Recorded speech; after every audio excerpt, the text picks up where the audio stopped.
오늘 말씀의 제목은 18절입니다. 오직 성령으로 충만함을 받으라. 오직 성령으로 충만함을 받으라. 성령 충만과 대조적인 말씀이 술 취하지 말라는 것입니다. 그러니까 술 취함과 성령 충만, 이게 같은 점이 있고 다른 점이 있어요. 성령 충만과 술 취함이 같은 점은 뭐냐면 술이 사람의 인격을 지배하고 다스린다는 겁니다. 또 성령 충만도 성령이 그 사람의 인격을 주장하고 다스린다는 면에서는 같은 거예요. 자, 술에 만땅 취한 사람이 그 알코올의 힘에 의해서 그 술의 기운이 그 사람을 움직이는 겁니다. 근데 성령 충만도 마찬가지예요. 성령이 충만하면 성령이 그 사람의 인격 속의 역사에서 그 사람의 마음과 생각과 그 삶을 주장하고 다스립니다. 근데 열매는 전혀 다르지요. 술이 지배하는 인생은 방탕하게 되는 것이다. 죄를 짓고 싸우고 다투고 심지어는 살인을 하고 온갖 죄악을 범하는 방탕에 빠지게 됩니다. 그래서 술을 취하지 말라. 이는 방탕한 것이다. 그러나 성령이 우리 인간 속에 오셔서 우리 인격을 다스리시고 지배하시면 성령의 9가지 열매를 맺습니다. 사랑과 희락과 화평과 자비와 양성과 온유와 충성과 절제, 이렇게 아름다운 그 삶의 인격들을, 성령의 열매들을 주렁주렁 맺히게 되는 겁니다. 그 사람이 변화되는 거예요. 특별히 19절로부터 21절까지 그 아름다운 노래하게 되고 찬양으로 서로 화답하게 되고 마음으로 주께 노래하며 찬송하게 되고 예수 그리스도의 이름으로 범사의 아버지 하나님께 감사하게 되고 그리스도를 경외함으로 서로 피차 복종하는, 성령이 그 사람의 인격을 지배하고 주장하고 다스리면 그렇게 되는 겁니다. 그의 삶이 기뻐서 노래하는 게 아니라, 평안해서 찬양하는 게 아니라 범사에 감사하고 노래하고 찬양하고 화답하고 서로 복종하고 그렇게 되는, 이게 성령의 열매. 술이 그 사람의 인격을 지배하면 술에 취해가지고 알코올의 힘에 의해서 그가 움직이게 되는데 죄짓게 되는 거예요. 방탕하게 되고 온갖 그 한국뿐만 아니라 전 세계에서 일어나는 많은 범죄들이 술 때문에 일어날 수가 있어요. 술 때문에 개인이 망가지고 가정이 파괴되고 온갖 죄악들이 이 술 때문에, 사람의 인격이 술의 지배를 받아가지고 그렇게 되는 겁니다. 이 성령 충만은 내가 내 힘으로 내 마음대로 살아가는 게 아니라 내 안에 계시는 성령님이 내 인격을 다스리고 지배하고 주장해가지고 내 뜻대로 살아가는 게 아니라 성령이 이끄시는 대로, 성령이 지시하시는 대로, 성령이 인도하는 대로 살아가게 되는 거예요. 그렇게 하면 어떤 열매가 맺어요? 9가지 성령의 아름다운 열매를 맺게 되는 겁니다. 이게 같은 점이에요. 그럼 다른 점은 뭘까요? 술 취하는 거하고 성령 충만의 다른 점이 뭘까요? 술 취한다고 하는 건 그 사람의 의지, 그 사람의 그걸 마비시켜버려요, 술이. 그러니까 그 사람의 의지를 완전히 억압해버려요. 완전히 마비시키고 억압을 해가지고 자기 의사가 없이 그냥 술에 끌려가는 겁니다. 그게 술 취함이에요. 근데 성령의 충만은 달라요. 성령의 충만은 나의 인격을 지배하는 건 맞는데 나의 이 의지를 마비시켜가지고 강압적으로 강제로 우리를 끌고 가는 게 아니에요. 성령 충만은 내 의지가 살아있어요. 그리고 내가 자원해서, 내가 원해서 나의 의지, 맑은 정신으로 나의 생각을 따라서 성령의 지배를 원해서 성령님의 인도를 따라가고 성령님의 지시하심을 순종하고 가는 것이 다른 겁니다. 술 취하는 건 어떻다고요? 나의 의사하고는 전혀 상관없어요. 아예 그냥 내 의사를 마비시켜버려요. 정신을 혼미케 해버려요. 그리고 술 중독에 빠져가지고 알코올의 힘에 의해서 내가 막 움직이는 거예요. 근데 성령 충만은 성령님이 오셔갖고 내 의지를 마비시키는 게 아니에요. 혼미한 상태에서 끌려가는 게 아니에요. 내가 원치 않는데 강제로 나를 잡아가지고 끌고 가는 게 아니에요. 성령은 인격적이죠. 인격. 술은 인격이 없지만, 알코올은 인격이 없지만, 성령님은 삼위일체 하나님 중에 3위로서 인격체예요. 그래서 나를 다루실 때 나를 지배하고 나를 주장하고 나를 인도하고 나에게서 성령의 열매를 맺게 하실 때 나라고 하는 의지, 나라고 하는 인격을 마비시켜버리거나 강압적으로, 강제적으로 끌고 가거나 그렇지를 않습니다. 온전히 나의 의지로 내가 원해서 성령님 오시옵소서, 성령님 제가 순종하겠습니다. 성령님 나를 지배해 주세요. 성령님 나를 주관해 주세요. 내 삶을 인도해 주세요. 그래가지고 내가 자발적으로 순종해가지고 나아가는 것, 그게 성령 충만입니다. 그러니까 술 취함과 성령 충만은 나를 지배한다는 것은 똑같아요. 나를 지배하고 주장하고 나를 이끌고 가는 건 똑같지만 술 취함과 성령의 다른 점은 뭐예요? 술 취함이라고 하는 건 알코올이 나의 의사를 아예 짓밟아버려요. 아주 나를 혼미케 해요. 나를 아주 강압적으로 끌고 가요. 그래서 나를 망가뜨려요. 방탕하게 해요. 그러나 성령님은 인격적인 하나님이시기 때문에 나의 의지를 존중히 여기셔요. 그러니까 나의 선택과 나의 결정과 나의 의지를 감동시켜가지고 말씀과 성령의 은혜로 감동시켜서 나를 이끌고 가세요. 순종하게 만들어요. 아름다운 성령의 열매를 맺도록 하시는 거예요. 이게 다른 거예요. 이게 달라요. 아시겠죠? 술 취함과 성령 충만이 같은 점과 다른 점 이제 알겠죠? 그러면 성령 충만은 성령의 인치심, 성령의 세례와 달라요. 이거 중요해요. 성령의 인치심과 성령 세례라고 하는 건 단회적이에요. 단회적. 우리 인생 가운데 일생 중에 한 번밖에 없어요. 따라서 합시다. 성령의 인치심은 단회적이다.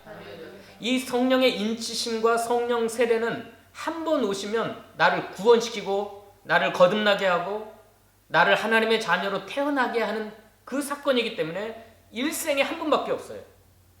그러나 성령 충만이라고 하는 건 반복적이에요. 끊임없이 반복적이에요. 따라서 합시다. 성령 충만은 반복적이다. 예, 끊임없이 성령을 계속해서 현재 진행형으로 또 받고 계속해서 성령 충만을 받아야 돼요. 그렇지 않으면 성령 충만을 반복적으로 받지 않으면 한순간에 성령의 인도를 따라서 선을 행하다가 아름다운 열매를 맺다가도 또다시 육의 열매, 또 타락된 죄악의 열매를 맺을 수가 있어요. 그래서 우리는 한 번 성령 충만 받았다고 죽을 때까지 성령이 충만해갖고 살아가는 게 아니라 성령의 인치시는 사역, 성령의 세례는 한 번 오시면 끝나는 거예요. 한 번 오셔서 나를 거듭나게 하고 나를 구원받게 하고 나를 하나님의 자녀로 태어나게 해서 사망에서 생명으로 옮겨오는 사건, 이게 성령의 인치시는 사역인데 이건 우리 일생에 단 한 번밖에 없어요. 단 한 번밖에 없어요. 그래서 성령의 인치심과 성령의 충만을 구분하셔야 돼요. 성령 충만은 계속해서 끊임없이 우리의 삶 가운데 반복적으로 경험해야 돼요.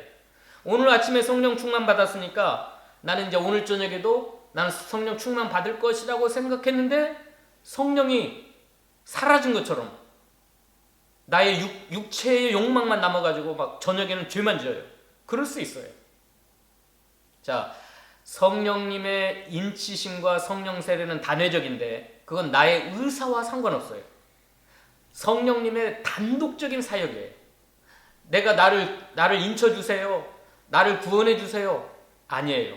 성령의 인치시는 사역과 성령 세례 구원하시는 사역은 나의 의사와 상관없이 성령님의 단독적인 사역으로 나를 인치시고 나에게 성령 세례를 부어서 나를 거듭나게 하세요. 그러나 성령 충만은 아까도 말했듯이 나의 의사와 상관이 있습니다. 내가 원해야 돼요. 내가 간절히 사모해야 돼요. 내가 순종해야 돼요. 성령님의 이끄심, 성령님의 인도하심, 성령님의 주장, 성령님이 나를 다스리신 걸 내가 사모해야 되고 내가 순종해야 되고 나의 의사와 상관이 있어요. 성령 충만이라고 하는 것. 그러나 성령의 인치시는 사역과 성령의 세례는 나와 상관없어요. 나도 모르는 사이에 성령님이 인치셔서 예수 믿고 구원받고 거듭나게 되는 것. 사망에서 생명으로 옮겨지는 것. 천국이 내게 임하는 것. 나와 상관없어요. 내가 원해서 되는 게 아니에요. 성령의 인치시는 사역은 성령의 단독적인 사역이고 성령님의 강력한 홀로 역사하시는 사역입니다. 그러나 성령의 충만은 내 인격이 중요해요. 내가 그 성령의 충만함을 거부할 수도 있고 성령의 충만을 순종할 수도 있어요. 그리고 사모하는 자에게, 간절히 원하는 자에게, 성령 충만을 간구하는 자에게 임하시는 게 성령 충만이에요. 이게 매우 중요한 겁니다. 이거 확실히 구별하지 않으면 이거 힘들어요. 그러면 성령 충만을 받으라, 성령 충만을 받으라 그러면 뭘 하라는 거예요? 성령의 인도를 받으라, 성령의 지시하심을 받고 살아라, 성령이 너를 지배하도록 하라, 성령님이 너의 삶을 다스리도록 하라, 성령님이 너의 삶 속에 역사에서 열매를 맺도록 하라, 그런 말이에요. 성령 충만 받으라고 하는 거. 이거의 반대말이 몇 가지 있어요. 에베소 4장 30절에 성령을 근심케 말라 한번 찾아봅시다. 에베소 4장 30절. 하나님의 성령을 근심하게 하지 말라. 그 안에서 너희가 구원의 날까지 인치심을 받았느니라. 자, 성령님을 근심하게 하지 말라는 성령 충만과 반대말이에요. 왜 성령을 근심하게 한다는 건 뭐예요? 밑에 있는 거, 위에 있는 거, 죄 가운데 살아가는 거. 모든 악독과 분냄과 떠드는 것과 음란과 우상숭배와 그 모든 예수 믿는 사람이 죄 가운데 살아가면 하나님의 성령이 우리 안에서 근심하셔요. 로마서 8장에는 탄식하세요. 그러니까 너희는 하나님의 성령을 근심하게 하지 말라 하는 것하고 성령 충만을 받으라 하는 말은 정반대말이에요. 그 다음에 또 하나가 있는데 데살로니가 전서 5장 19절에 성령을 소멸하지 말라는 말이 있어요. 데살로니가 전서 5장 19절. 이게 어떤 말씀과 연결냐면 항상 기뻐하라, 쉬지 말고 기도하라, 범사에 감사하라. 이것이 그리스도 예수 안에서 너희를 향하신 하나님의 뜻이니라고 하면서 성령을 소멸하지 말라 그랬죠. 이 소멸이라고 하는 단어는 뭐냐면 한자로는 불을 끄다는 거예요. 불을 끄다. 소멸이라고 하는 건 촛불이 켜졌는데 그걸 눌러가지고 그냥 꺼버리는 거예요. 헬라어로 소멸이라고 하는 건 목을 자꾸 틀어버려서 죽여버린다는 거예요. 멱살을 잡아가지고 당모가지 비틀듯이 비틀어가지고 목을 졸라서 죽여버린다는 뜻이에요. 소멸. 그러니까 성령을 소멸하지 말라고 하는 것은 이렇게 번역할 수 있어요. 성령을 억압하지 말아라. 성령의 그 활활 타오르는 성령의 감동을 불을 끄듯이 꺼버리지 말아라. 성령이 감동해 주시고 성령이 역사하실 때 그것을 꺼버리거나 불을 끄듯이 꺼버리거나 당모가지를 비틀어가지고 그 생명을 죽이듯이 성령님의 감동을 죽여버리지 말아라, 그런 뜻이에요. 그 말이 기뻐하라, 항상 기뻐하라, 쉬지 말고 기도하라, 범사에 감사하라. 이 하나님의 뜻으로 성령이 인도하실 때 싫어요, 나는 그 성령님의 인도를 받지 않을래요 해가지고 소멸, 불을 꺼버리듯이 멱살을 잡고 그 목을 따버리듯이 성령님이 우리 속에서 끊임없이 감동시키시고 감화하시고 하나님의 뜻대로 살게 하는데 그걸 거부하는 것이 성령을 소멸하는 거예요. 그러니까 성령 충만하고 정반대는 말입니다. 그 다음에 또 무서운 죄가 있는데 성령 모독죄가 있어요. 회방죄가 있어요. 한번 봅시다. 마태복음 12장 31절에 마태복음 12장 31절. 그러므로 내가 너희에게 이르노니 사람에 대한 모든 죄와 모독은 사하심을 얻되 성령을 모독하는 것은 사하심을 얻지 못하겠고 또 누구든지 말로 인자를 거역하면 사하심을 얻되 누구든지 말로 성령을 거역하면 이 세상과 오는 세상에서도 사하심을 얻지 못하리라. 이건 무서운 죄예요. 영원히 용서받지 못하는 죄가 성령 모독죄고, 옛날 성경에는 성령 회방죄라고 그랬어요. 성령 거역죄. 사람에 대한 모든 죄와 모독은 다 용서받을 수 있어요. 또 32절에 인자를 거역하면 사하심을 얻. 인자라고 하는 건 예수님을 가리켜요.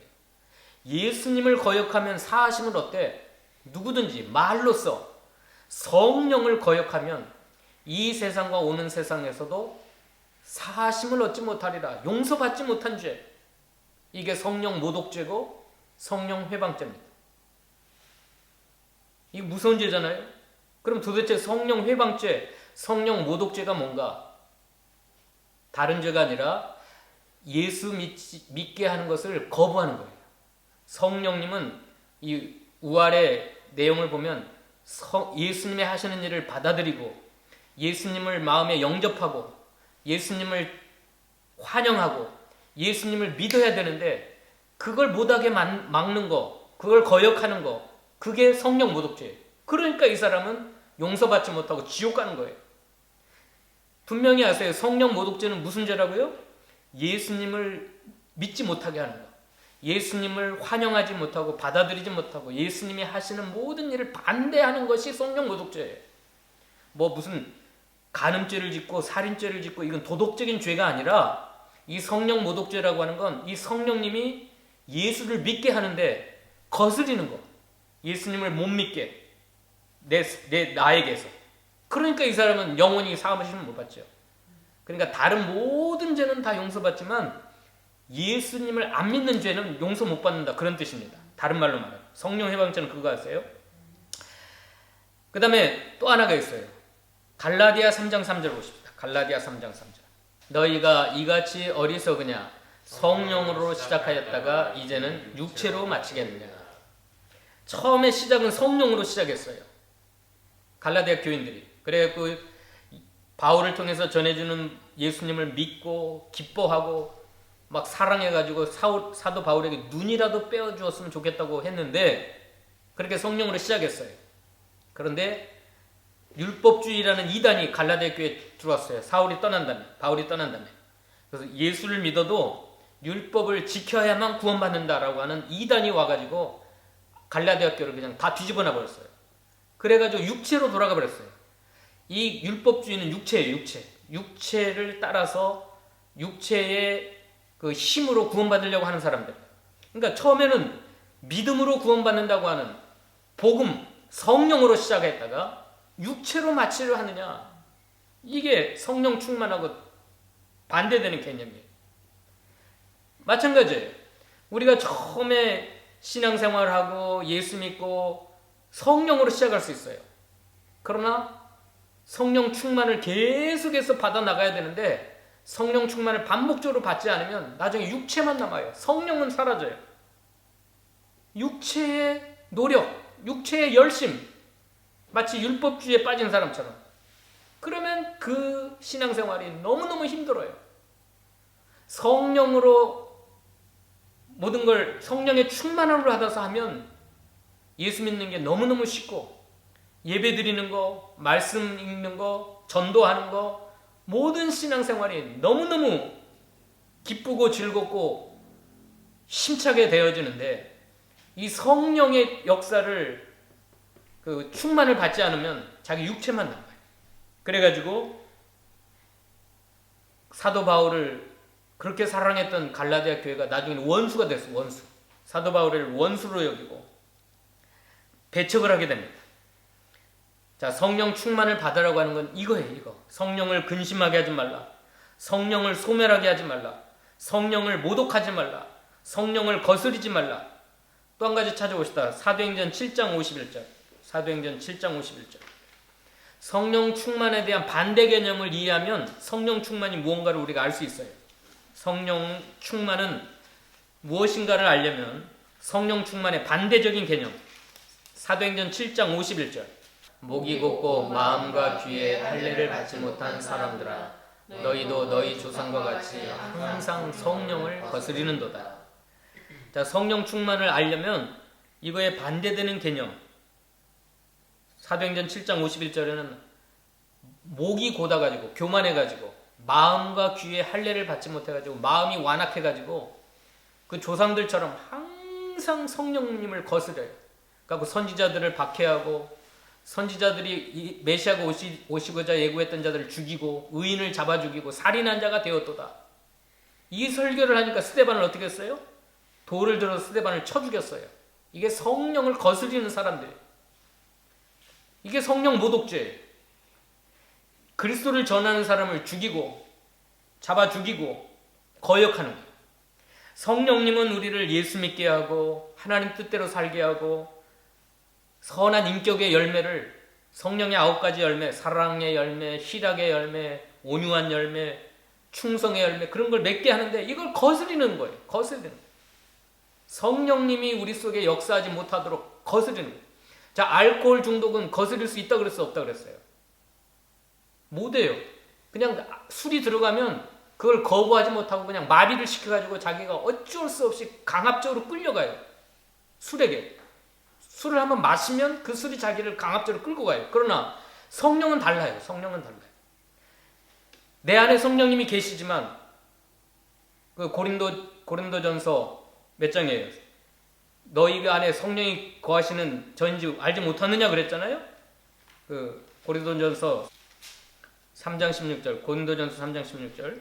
너희는 너희가 하나님의 성전인 것과 하나님의 성령이 너희 안에 계시는 것을 알지 못하느냐. 자, 하나님의 성령이 우리 안에 있지만 만약에 술이 그 사람 속에 만땅으로 들어가면 그 사람은 그 술이 그냥 자기를 마비시켜서 끌고 가요. 그런데 성령님은 다르다니까요.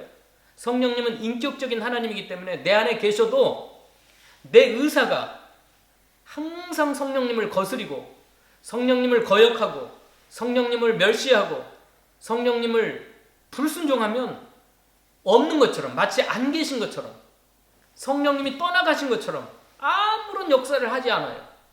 이게 성령 충만과 알코올 중독의 다른 점이에요. 어떻게 해야 돼요? 내가 성령님을 사모하고 내가 성령님에게 간절히 복종하고 순종하고 또 따라가야 성령님이 내 안에서 충만하게 역사를 해가지고 놀라운 일들이 벌어지는데 너희 안에 성령님이 계시는 걸 알지 못하느냐. 로마서 8장에 보면 너희 안에 그리스도의 영 성령님이 없으면 너희는 그리스도의 사람이 아니라고 할 정도로 성령님이 없는 사람은 그리스도의 사람이 아니에요. 크리스찬이 아니에요. 구원받은 사람이 아니에요.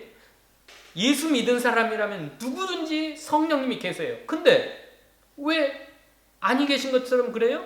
내가, 내 인격이, 내 의지가, 내 의사가 성령님을 거스리며 살고 있기 때문에 그 성령님을 사모하고 그 성령님의 충만을 받기를 원하고 그 성령님의 인도와 주장을 따라 살고 해야 내 안에 성령님이 충만하게 역사해서 나를 통해서 놀라운 열매가 맺히고 역사가 일어나고 권능이 임하고 그러는데 마치 없는 것처럼 성령님이 아니 계신 것처럼 내 속에서 끊임없이 불처럼 말씀으로 역사하는데 내가 그걸 그 닭 모가지를 비틀듯이 내가 소멸하는 거예요.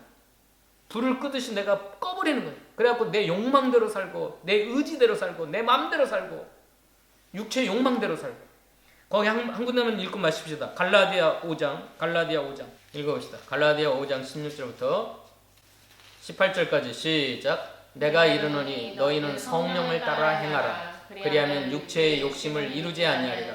육체의 소욕은 성령을 거스리고 성령은 육체를 거스르나니 이 둘이 서로 대적하므로 너희가 원하는 것을 하지 못하게 하려 함이니라.